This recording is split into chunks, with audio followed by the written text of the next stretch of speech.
history and a connection to Jacob, Esau, who they were then and who they are today, how they feel toward each other, okay? And at this point, this is still going on. But what the main key fact is how our people are reacting. The fact that they cut us off spiritually, mentally, that we don't have a connection with who we are. Our people are treating their enemy, or don't even know that that the so-called white man is our enemy, man. They don't even acknowledge that. Okay, but prophetically, the Edomites have a judgment at hand for them, in particular, and that's utter destruction. Okay. This is the book of Ecclesiasticus 12:10. Never trust thine enemy, for like as iron rusteth, so is his wickedness. Yeah, so a lot of people, you soft shell taco niggas, I like to say, oh, that, yeah, see, you're supposed to trust that means you can trust your enemy, and that's talking about Esau. No, when the Lord said trust your enemy in the books of the Lord, he's talking about Israel, man. You know, talking about your neighbor, which means your neighboring tribes. Judah, Benjamin, Gad, Levi. Okay, we all were neighboring tribes, man. So that's what it's talking about. It says, never trust thy enemy and trust in thy enemy. But when it's talking about these other nations, it still apply, man. Because first off, the Bible was written for Jake, man. Okay? Like I was saying, and it tell you in Galatians, it said, have I become your enemy because I tell you the truth? Because basically they was getting on them about being wicked. So it proves that the ones that ain't with the truth is our enemies, man. Yep.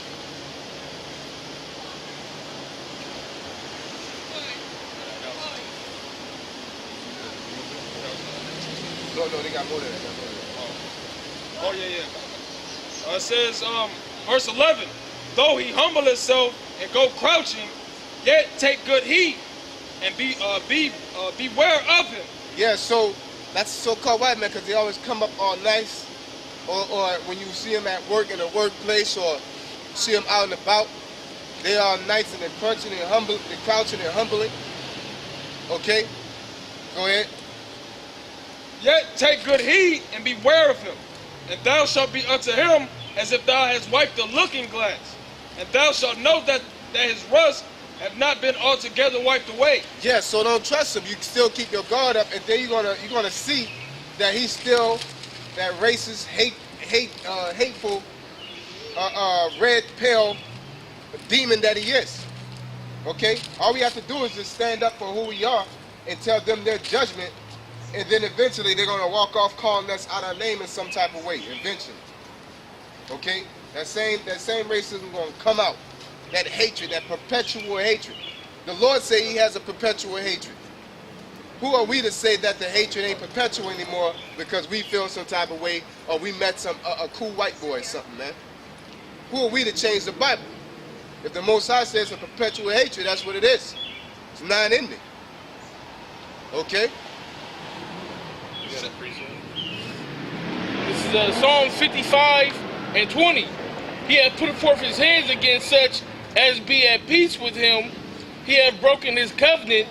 His words of his mouth were smoother than butter. Yeah, he always break his covenant. Okay? We ain't gonna put no troops on the ground in Syria. There's troops on the ground. With the Native Americans. Okay? They broke all the covenants. You know? Yeah, with the reparations during slavery, you have a whole court system. They won a court case and you say, oh, you're a slave, you can't get it. You break your covenant. Your word ain't your bond. But you want people, you come crouching and coming all lowly like you want that love. Okay? It says that in Proverbs that he, basically like a man that's hated comes seeketh love, man. Okay? That's Esau, man. They did an estimation. They said that probably about 200 million Native Americans was killed in the Americas before the Negroes even got here. And it's only 300 million people in this country right now. So that just gives you an idea, you know what I'm saying, what this cracker do. It says, the words of his mouth were smoother than butter, but war was in his heart. His words were softer than oil, yet they've drawn swords. Yeah, but war was in his heart. At the end of the day, they want to destroy you. Hillary Clinton talking about she got hot sauce in her purse and shit. But here it is. She gonna be quick to pass a law, to pass some type of GMO law. You know? And Obama, being a puppet that he is, ain't doing nothing but pass a law with health insurance through the following them, and end up now you got to get $400 taken out your paycheck, $200 taken out your paycheck because of that law, man. Okay. Go ahead. That should be into that, right? Yeah, that was into that. Ecclesiasticus 12:12. Set him not by thee, lest when he hath overthrown thee, he stand up in thy place. Neither let him sit at thy right hand, lest he seek to take thy seat, and thou at the last remember my words and be pricked therewith. Yeah, so at the end of the day, he wants to take your seat. He wants to take your spot. Esau knows our spot, and he knows what he has to do to take it. Okay? Just like, and that's basically to have you stupefied.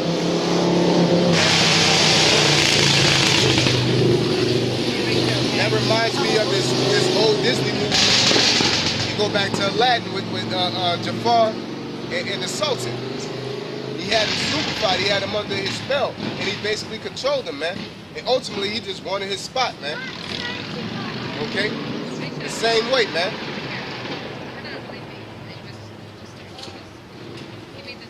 That's it. Yeah. So get into Obadiah. Yeah, hold that back. I'm still getting it.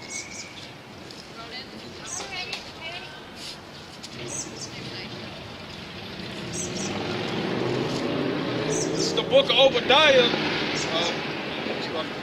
verse 1. It says, the vision of Obadiah, thus saith the Lord power, concerning Edom. We have heard a rumor from the Lord, and an ambassador is sent among the heathen. Arise ye, and let us rise up against her in battle. Behold, I have made thee small against the heathen. Thou art greatly despised. Yeah, so we are greatly despised. Okay? Go ahead. The pride of thine heart hath deceived thee, thou that dwellest in the clefts of the rocks. Yeah, so the term, the clefts of the rocks, basically you dwell in the mountains. The term Caucasian literally goes back to a cave dweller, man. Okay? Go ahead. Whose habitation is high, that saith in his heart, who shall bring me down to the ground?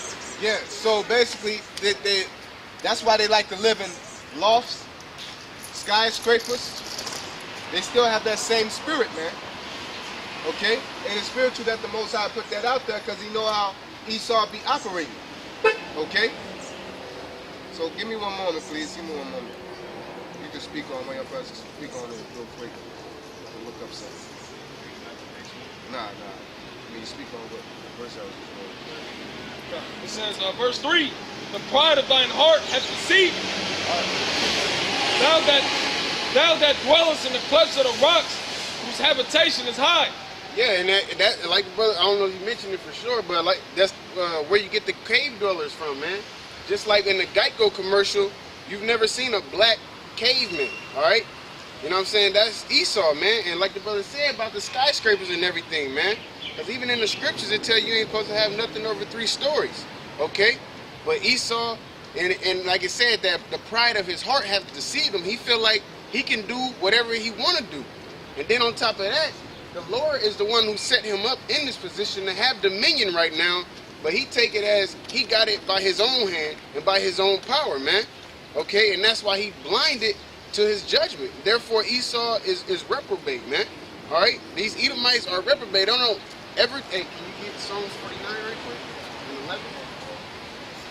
And 11. And that shows you, because the scriptures tell you that they don't feel like this place is ever going to be destroyed or this place is ever going to go down, man.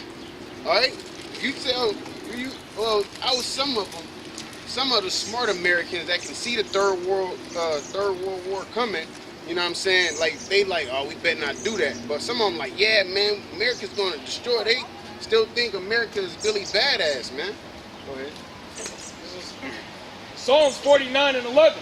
Their inward thought is that their houses shall continue forever. Yeah, so after all of the other empires that fell, they feel like this one is just going to stand forever, man.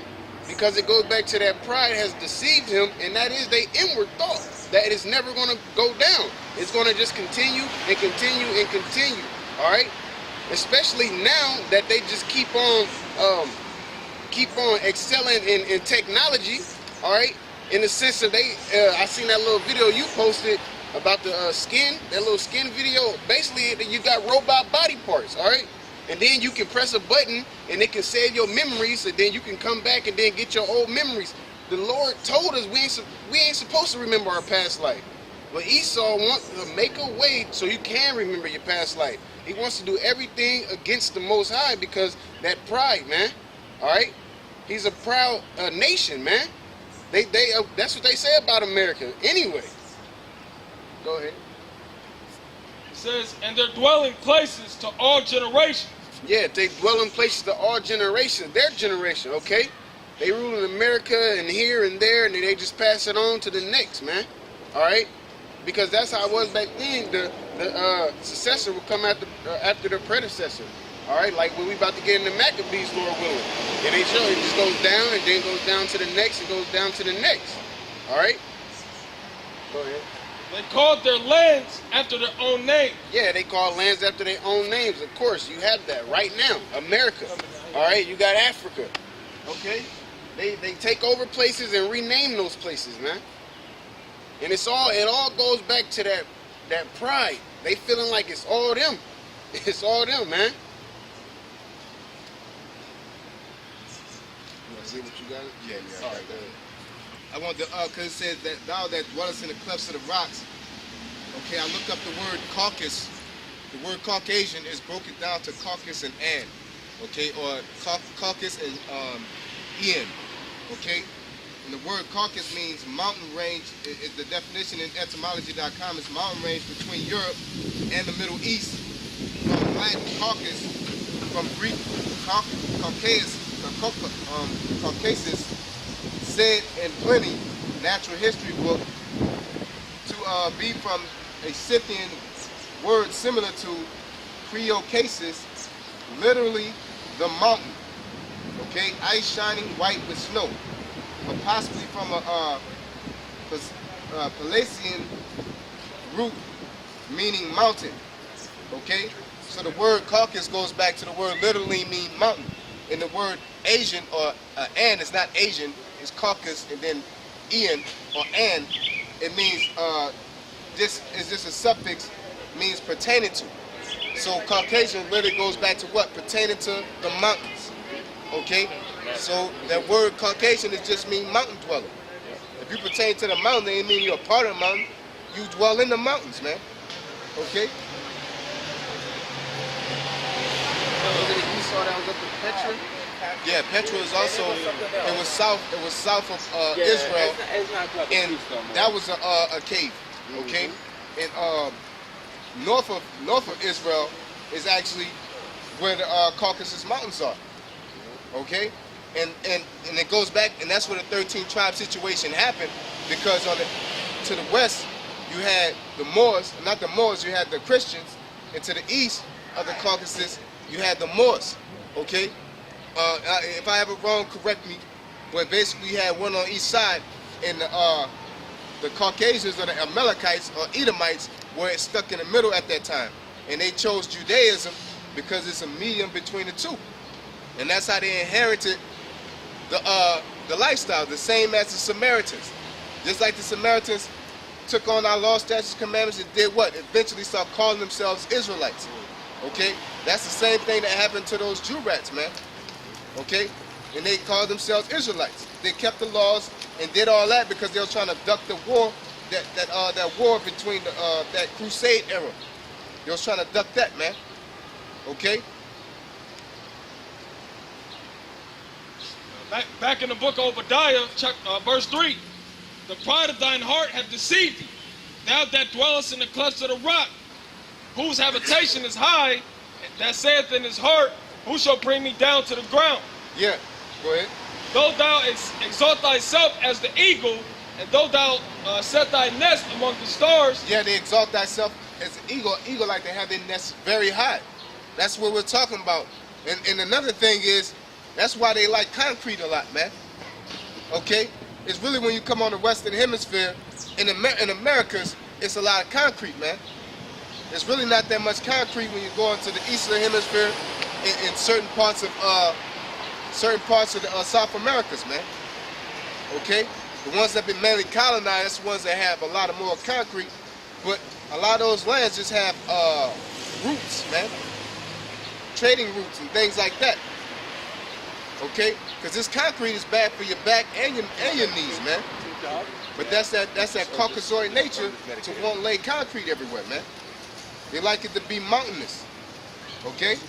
Go ahead. It says, thence will I bring thee down, saith the Lord,